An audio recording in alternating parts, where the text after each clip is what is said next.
Super. Smurfik! Pociśnij!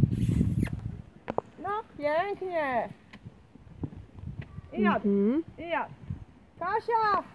Zła noga! Prrr. Chcesz się wywalić na zakręcie? Natan, tu takie błoto słabo. Galopować. Tak. Pół parady, Atka, skracamy, plecy w tył, hamuje dosiadem. Koń wypada z zakrętu i rozpędza się spokojnie. Głos, plecy, łapka. Wstrzymuje. Żeby ten koń skrócił ten wykrok. O, lepiej skrócił. Skróć tu zakręt, nie idź w błoto.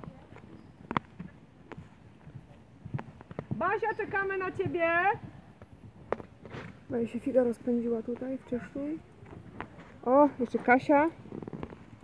Smurfik, galopuj za tym rudym rysiem. No, hop, hopsa, hopsa.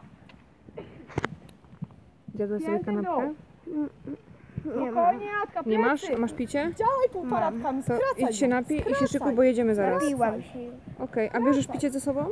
bo mam dużo. No tam pięta w dole, nie w koniu. Dobra, to w razie czego to ode mnie się Jezu, napij. Basia, co to jest? Co to jest? Ty mi powiedz. Całą kopetą jadę. Jezu, Basia, łydki! Nie kopajki. Otwórz rękę, Kasia. Jeszcze, jeszcze. Łokieć.